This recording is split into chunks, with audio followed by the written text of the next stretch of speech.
Hi, I'm Soumitri Varadrajan, and I'm here to interview Michael Trudgeon at the Planix showroom where he's having an exhibition of the past 25 years of his work. I was very curious about the early days of Crowd and the fact that you were doing a bit of graphic design. Yes, while I was an architecture student at RMIT, it became clear to me that the communication aspect of design was very important in terms of having some sort of connection to the wider social group beyond my fellow architecture students. And I became very interested in how communication is a part of design. And with some friends, we began a music magazine and then later a design and fashion and music magazine. And I wanted to explore, I guess, what was involved in communication and what kinds of obligations, what kinds of techniques, and what the consequences were of starting a conversation with a design audience. And from that, I think it began to shift my own thinking about partly the role of the designer, but also that design is most interesting and most meaningful when it connects with some sort of social context. So that was 83. Yeah. What was it like in 83? You also had a band at that time. That's right. You wandered into this whole idea of making a magazine.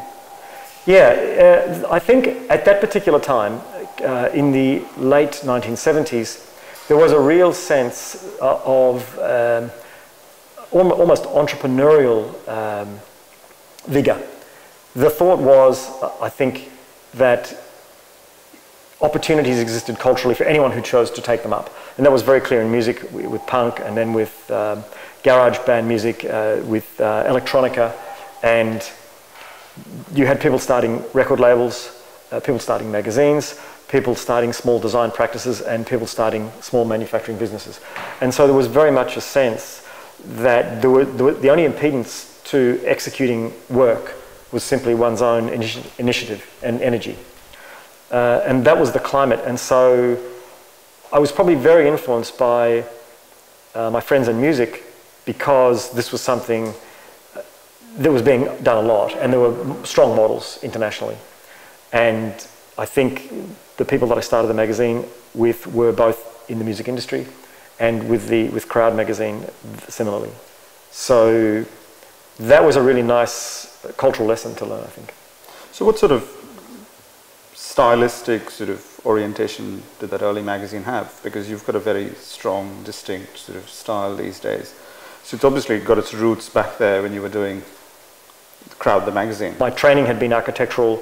My thinking graphically was really about architectural drawing.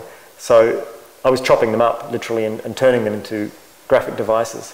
And things like constructivism, which again is a communication-based movement, had a very strong architectural as well as graphic component. So that presented a perfect platform to work from.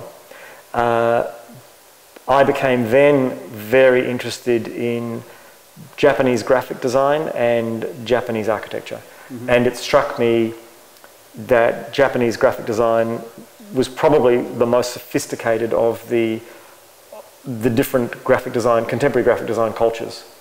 The English at that stage were doing an enormous amount of experimental work, but the Japanese work was so sophisticated. It could be very simple, it could be quite chaotic.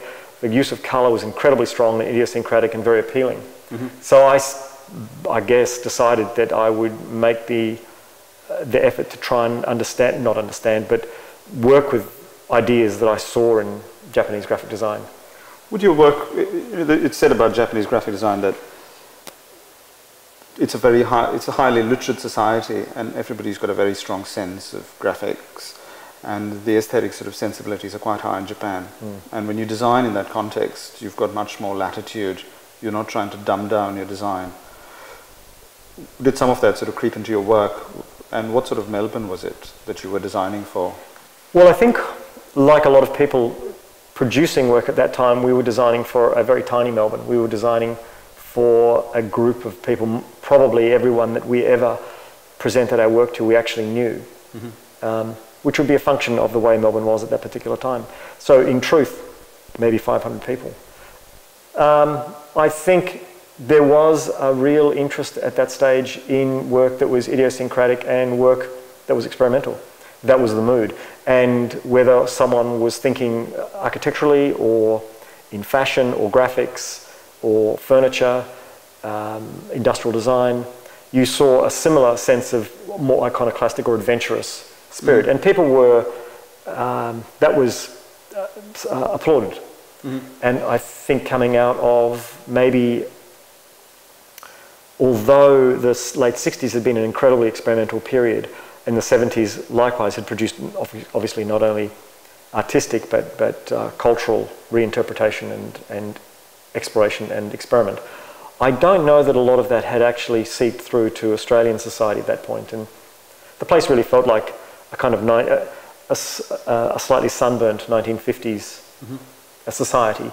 And so I think any of this experimentation was taken up with real enthusiasm by the people, a small group of people who were looking at it. So did you go back to architecture, or did sort of crowd automatically morph into a more sort of interiors and furniture orientated practice? In my own mind, I felt that I was in the same territory all the way through, and in fact it was only until much later that I, in a sense, noticed or made a distinction between these different elements. So in my own mind, I'd come to architecture through, particularly through reading about the English architect Cedric Price, and the people, I guess, people around him who were doing similar sorts of work. And he was making no distinction between technological innovation, new materials, issues about program and brief and change in relation to what people did, whether it was graphics, whether it was automotive, whether it was aircraft. They were, to him, all tools to develop an outcome. So I found that was very influential for me. That was the model. So I saw any of these enterprises as being fragments of education.